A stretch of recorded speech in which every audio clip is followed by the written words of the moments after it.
কোরআনের দলিল ছাড়া আমরা আশারিয়া গপ্প দিয়া বক্তৃতা করি না। অমুক হুজুর কেবলা এক গ্লাস পানিতে ফু দিল আর আগুন জ্বলে উঠলো, গ্লাসটা ফাটে গেল। বলেন সুবহানাল্লাহ। সুবহানাল্লাহ কিন্তু কয়ে ভালাইছেন আপনারা। আমরা এগুলো করি না। মক্কা শরীফে কুত্তা, এইখান থেকে আমার হুজুর ফু দিলেন, ধমক দিলেন, কুত্তা দৌড় দিয়ে জেদ্দা চলে গেল। এইসব বাজে গপ্প আমরা করি না। বড় পীর সাহেব নদীর কিনারা দিয়ে যাচ্ছেন, দেখছেন এক বুড়ি কান্দে। তুমি কান্দো কেন? বুড়ি বলছে 20 বছর আগে এই নদী দিয়ে বরযাত্রী আমার ছেলে নতুন বিয়ে করে যাচ্ছিল, তুফানের মধ্যে পড়ে আমার ছেলে আর নববধূ বরযাত্রী পানির মধ্যে ডুবে গেছে। আজ থেকে 20 বছর আগে আজকের সেই দিন, তাই আমি কাঁদতেছি। বড় পীর সাহেবের দিলের মধ্যে খুব দয়া হলো। আহারে, বুড়ি মানুষ কান্দে তার ছেলের জন্য, বোর জন্য। তিনি নদীর দিকে অঙ্গুলি নির্দেশ করলো। 20 বছরের মরে যাওয়া সেই বরযাত্রী আবার জীবিত হয়ে ফিরে এলো। এইসব বক্তৃতা আমরা করি না। আমরা বড় পীর সাহেবকে সম্মান করি, আমরা বড় পীর সাহেবকে মর্যাদা দেই। তিনি আওলাদে রাসূল, তিনি সৈয়দ, তিনি ইমাম হাসান রাদিয়াল্লাহু তাআলা আনহুর 8ম পুরুষ। তিনি বিশাল আলেম, বড় আলেম, কুতুবে রব্বানি, মাহবুবে সুবহানি, শেখ মহিউদ্দিন আব্দুল কাদের জিলানী রাহমাতুল্লাহ আলাইহি। তাকে আমার মাথা দিয়ে সম্মান করি, কলিজা দিয়ে সম্মান করি, কিন্তু তার ব্যাপারে এইসব বাজে কথা আমরা বলি না। তার ব্যাপারে বলা হয় মায়ের পেটের ভেতর থেকে 18 পারা কোরআন শরীফ মুখস্থ করে এসেছেন, এবং তার মায়ের উপর এক ভিক্ষুক যখন আক্রমণ করতে এলো, তার সতীত্ব নষ্ট করতে এলো, তিনি তখন তার মায়ের পেট থেকে বাঘ হয়ে এসে সেই ফকিরের ঘাড় ভাঙ্গা খাইয়ে ফেলাইল। এইসব বাজে আশারিয়া গপ্প আমরা বলি।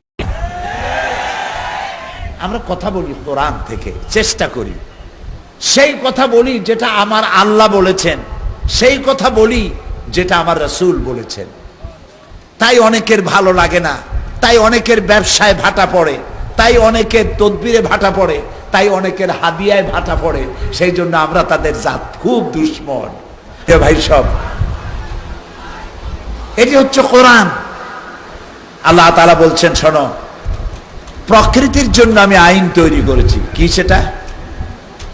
আফাগায়রা দীনিল্লাহি ইয়াবগুন ওয়া লাহু আসলামা মান ফিস সামাওয়াতি ওয়াল আরদি তাওআন ওয়া কারহা। তোমরা কি আমার দেওয়া জীবন ব্যবস্থাকে ছেড়ে দিয়ে মানুষের তৈরি করা কোন আইন তালাশ করো?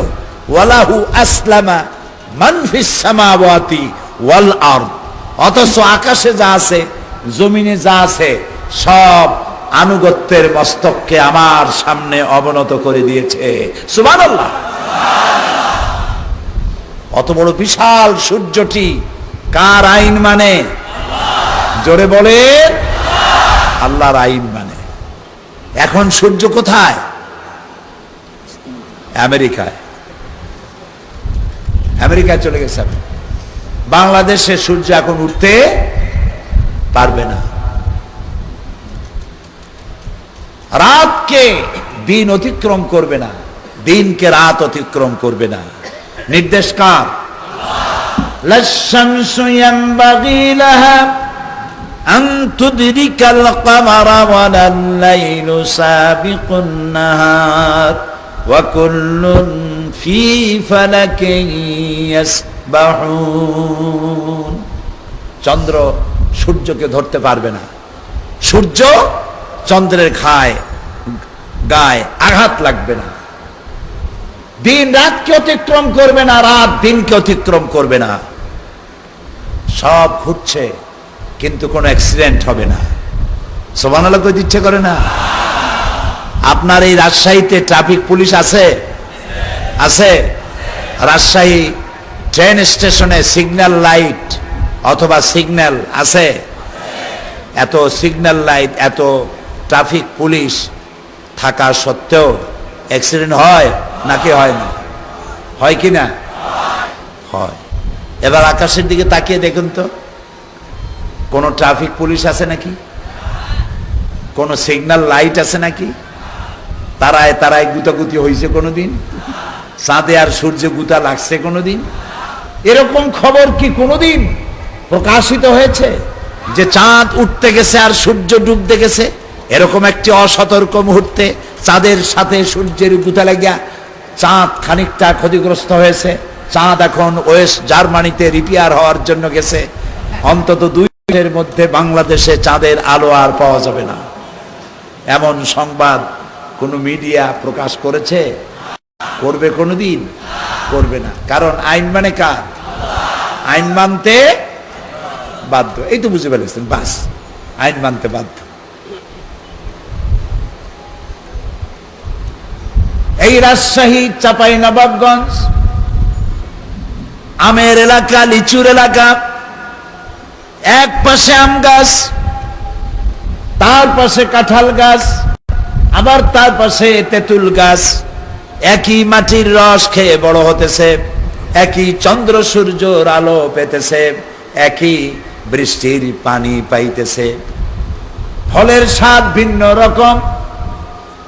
আম গাছে তাল হলো না, বেল গাছে সুপারি হলো না, খেজুর গাছে কাঁঠাল হলো না। কার আইন মানলো?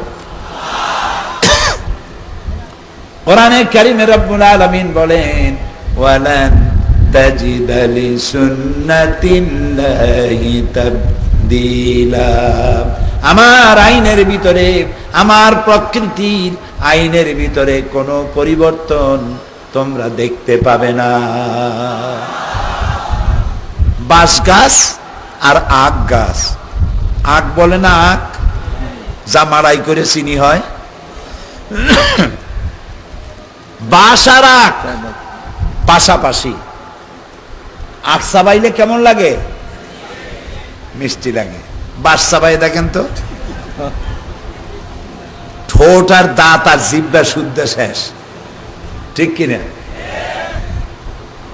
খেজুর গাছ মাথা কাটলে যে রস পাওয়া যায়, খেজুর গাছের গোড়া দিয়া খুঁজতে খুঁজতে 3 মাইল যদি নিচে ঢোকেন, ওই রকম মাথার মতো 1 ফোঁটা মিষ্টি রস পাওয়া যাবে কোথাও?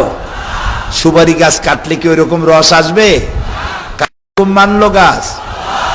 এই যে পদ্মা নদী, ব্রহ্মপুত্র, শীতলক্ষা, বুড়িগঙ্গা আর যত নদী আমার দেশে আছে, এই নদীর পানিগুলো, মিষ্টি পানিগুলো ভাটির টানে বঙ্গোপসাগরে চলে যায়।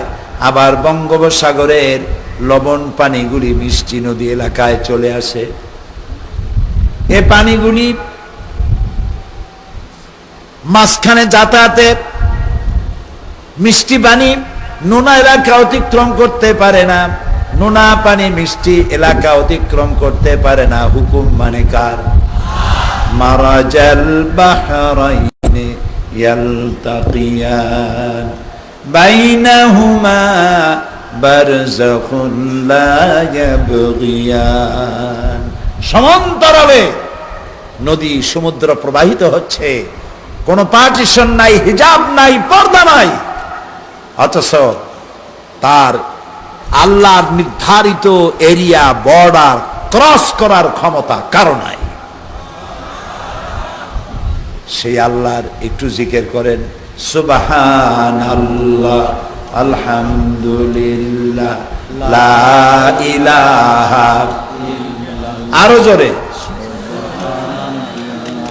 আলহামদুলিল্লাহ, লা ইলাহা ইল্লাল্লাহ, সুবহানাল্লাহ, আলহামদুলিল্লাহ, লা ইলাহা ইল্লাল্লাহ।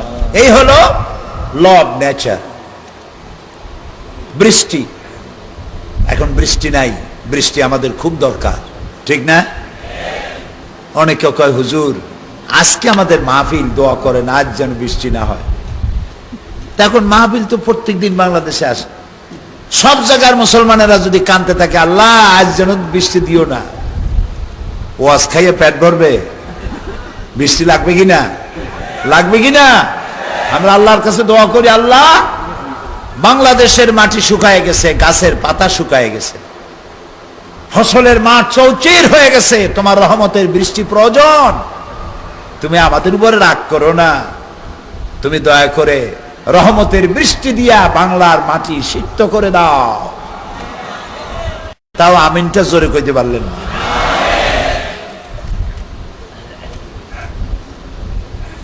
কিয়ামত পর্যন্ত মানুষ অনশন ধর্মঘট করে আল্লাহর এক ফোঁটা বৃষ্টি নামাইতে পারবে না।